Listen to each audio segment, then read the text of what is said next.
Hey, what's up, guys? Welcome back to another Snowbreak video. Today, I'm going to be talking about the new Acacia, the Chrono Echo Acacia.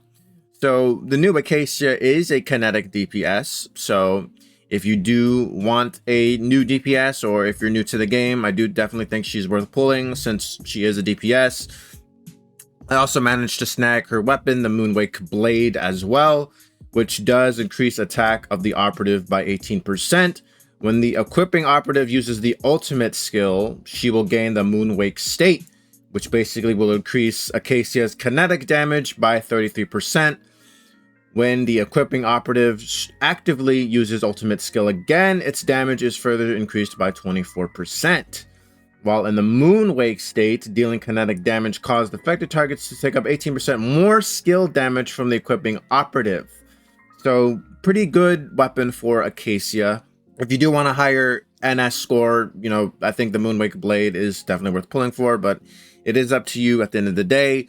I also managed to snag Acacia's logistics real quick, which is called the Sacred Tree, which will increase the operative's attack by 24%. And with the 3-piece, when equipped by Acacia, different effects will be actively based on her state. When in default state, increases her kinetic damage by 80%. When awakened state, gaining phase energy increases standard skill damage by 80% for 2 seconds. If you don't know, her awakened state is basically her booba form, and whenever she consumes the phase energy, it will increase her ultimate skill damage by 100% for 2 seconds. In order for Acacia to go to her awakened state, she does need to collect these stacks called phase energy. Whenever Acacia attacks an enemy, she gets 1 stack of phase energy. Once she gets up to 16, which is the max on her default form, her small form, she can use her ultimate to transform into her awakened state. And while she's in her awakened state, the phase energy stacks max up to 36. Phase energy is important in Acacia's kit, as the phase energy basically allows Acacia to transform. And the more phase energy she has, the more damage her ult will do. Now, Acacia's gameplay is relatively easy. In her default state, the small form, her weapon does have 2 forms. The default form is called Orbital Moon Edges, while if you press her E skill, her weapon will be changed to Converged Form. Now, Converged Form is stronger. I did test it out in tactical evaluation. The mobs died or even got one-shotted by Converged Form, while the Orbital Moon Edges wasn't really as strong, as it took 2 shots to defeat them. So Converged Form is the stronger form. So in her default state, you basically hit E, shoot the enemies with your knives a few times. You got to build up phase energy. Whenever you hit an enemy, you get 1 phase energy with a max of 16 in the default state. And once you get to Acacia's default state, you basically hit Q, transform into booba form. When Acacia is in her awakened form, her standard skill will now deal damage to the enemy. And now Acacia's phase energy stacks goes to 16 to 36. Whenever Acacia does hit the enemy, she will still gain phase energy stacks, and she'll also give a stack to the enemy. I think that stack is called the Time Scar, I believe.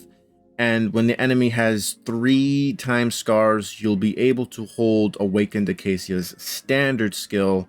The standard skill button will glow, so you'll know it when you have the stacks on the enemy. It's going to glow, and she'll basically unleash a much more powerful version of the standard attack, dealing massive damage to the enemy. Also, her ultimate in her awakened form will deal more damage depending on how much phase energy you have. So if you are fighting an NS boss, it is recommended that you have at least 36 phase energy in Acacia, or awakened Acacia's form, to deal massive damage to the enemy. With the neural skills unlocked, her neural skills basically help the awakened Acacia. If the Slash Beyond Time, which is basically the standard skill, hits fewer than 10 enemies, the final damage will basically be increased. And when Acacia is in her awakened state, whenever she hits a target with her shot, it will reduce the cooldown of her standard skill by 1 second, which is pretty cool. As of right now, I do think the new Acacia is a little weak, but I do think she's going to get much more stronger once we get Marion for free, because Acacia's Delos alignment, when Acacia is on the field and another operative's follow-up attack hits a target, Acacia will gain 1 phase energy, which basically means that with Marion on the team doing her follow-up attacks, Acacia is going to get even more, or she's going to get quicker stacks of the phase energy, which basically means she'll be able to transform into her awakened state much more quickly, and she's able to reach the strongest ult damage very quickly as well. Her Duelos alignment will also allow Acacia to take 50% reduced damage, and the awakened state will basically deal 50% more final damage for each 100 alignment index, increases Acacia attack by 8%.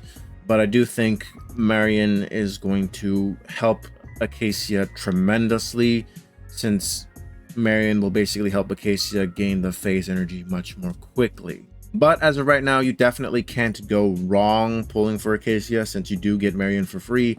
I don't think this new free Marion is going to work that well with other characters. Who knows? But yeah, definitely a good idea to pull for Acacia, in my opinion. But that's basically about it. Overall, I think Acacia is pretty fun. I can't wait for the free Marion to up her damage even further. So that's basically my final thoughts about Acacia. Let me know what you guys think in the comment section below, and I will see you guys later. Bye-bye now. Come again soon.